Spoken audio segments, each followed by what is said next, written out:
Okay, we come out of that to take you live now to on the sidelines of COP28. G77 nations leaders are meeting there. President Cyril Ramaphosa of South Africa is now on the podium. Let's go live.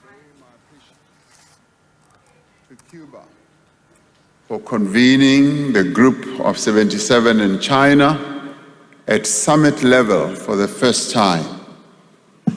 May I also take this opportunity to thank you, Mr. President, for Cuba's outstanding leadership of the group over the past year. Climate change is a threat whose effects are being felt across the globe with increasing intensity. Every region and every country represented in this group is already experiencing the impact of climate change as well as its associated loss and damage. This means that we need to stand together in what we as the Group of 77 and China know best, which is solidarity, to support each other and to speak with one voice at COP28. We need to contribute our best efforts and to act with great urgency. Transformative climate action is taking place alongside our efforts to eradicate poverty and inequality. We should therefore coordinate our positions on the transformation of the global financial architecture and reform the multilateral development banks so that they can support sustainable development where it is needed most. This COP28 must build on the breakthrough at the African COP in Sharm el-Sheikh last year, in which climate action was presented not only as an integral part of broader sustainable development, but also as part of a just transition. The vision of Sharm el-Sheikh is of a whole of society and all of economy transition to achieve more equitable and sustainable societies within a more just world. Climate justice is in the end premised on each party having the sovereign right to choose its own developmental path towards shared objectives. This speaks to the right of developing economies to developmental space.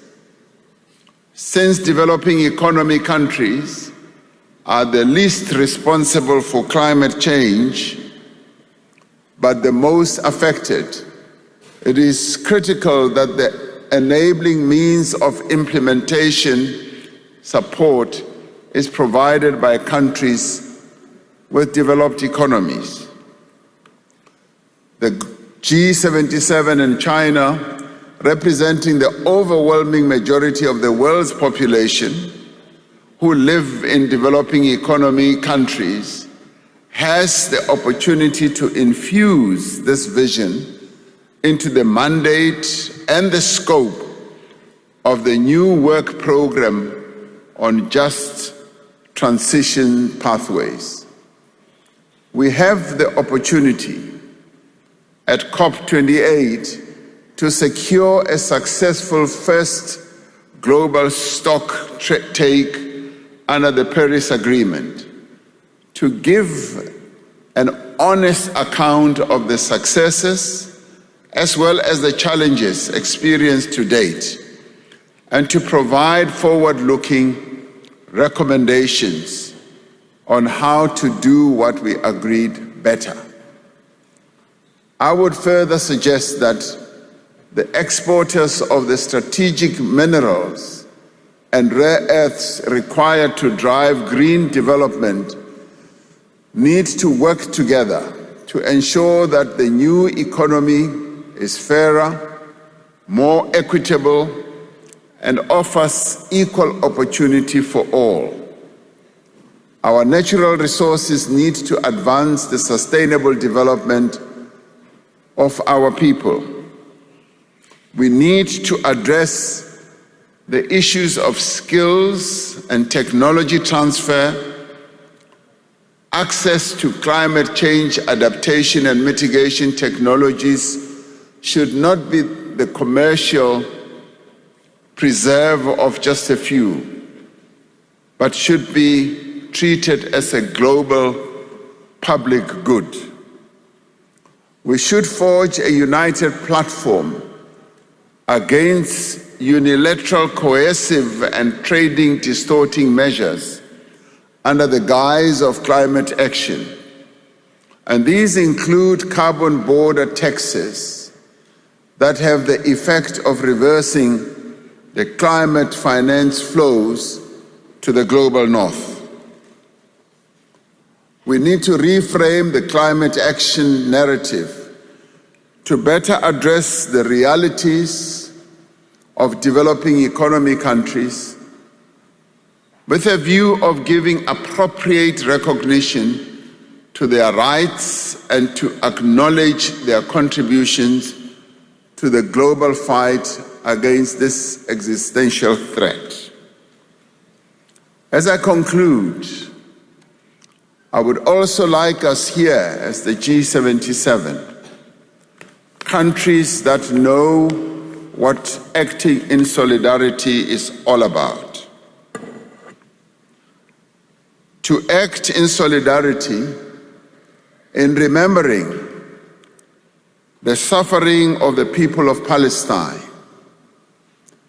the people who are now being subjected to acts of genocide, where more than 16,000 people have already been killed in a most cruel fashion, where in an unprecedented way more than 4,000 children have died and many more have war wounds inflicted on their fragile bodies. The people of Palestine, particularly in Gaza, need to live in peace. And it is for this reason that we are demanding that there should be a ceasefire, and that the ceasefire should happen now to stop the slaughter of people in Gaza. I thank you.